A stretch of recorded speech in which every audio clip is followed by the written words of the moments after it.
people around here, at least the cruisers, don't like it. No, I don't. I think I cruised down Wisconsin Ave when I was younger.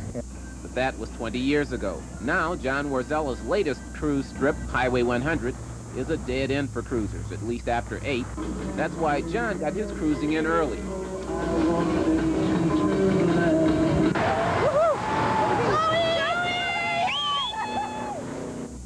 After 8, a lot of cruisers were on the street, but it just wasn't the same.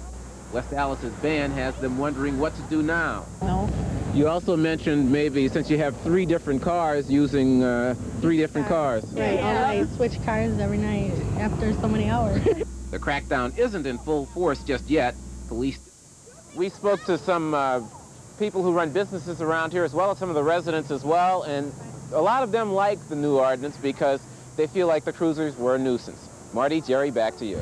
Okay, well, I have a feeling this story is not over, and we may be cruising for a while here, I don't think it is. There's a lot that's still circling around this. The ACLU wants to know whether or not this is violating some people's rights. My guess is, too, we may be doing the same story at a different stretch of highway at some point in the future. We could well be. All right, 76th Street, did somebody say. Jerry Grayson reporting live from West Allis, where they are not cruising as much tonight. I didn't mean to start anything with that, okay?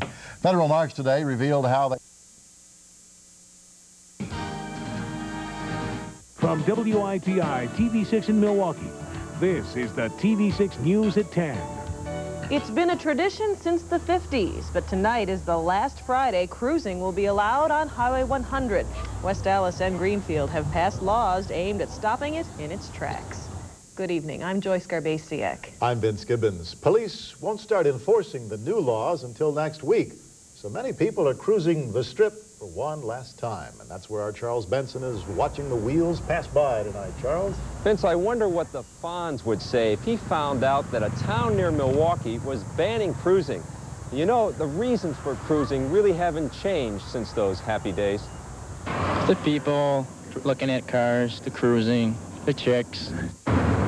Cruising officially starts around 8 o'clock on Highway 100, but tonight people have something else to look at besides people and cars. It's the city's new cruising ordinance sign. The new law says it's illegal to pass a control point 3 times within a 2-hour period.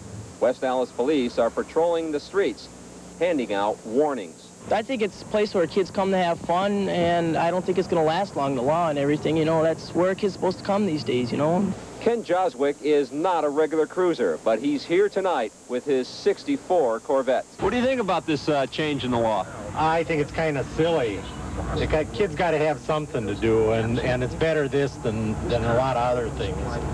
The car's a big part of our culture, and to start taking that away, they're just going to go someplace else anyway. You know, Vince, while cruising may sound harmless, police will tell you there's problems with drunk driving, reckless driving, and people just hanging around getting into trouble. Yeah, and also problems with trying to get emergency vehicles out of, like the fire station and the med units and that sort of thing. Charles, once this goes into effect next week, what are the fines going to be? Well, if you're caught cruising, if you break the law, the first penalty will be $50. 3 convictions, it's $200, and they will start enforcing the law May 23rd. All right, it should prove interesting. Charles, thanks for reporting to us live from Highway 100 tonight.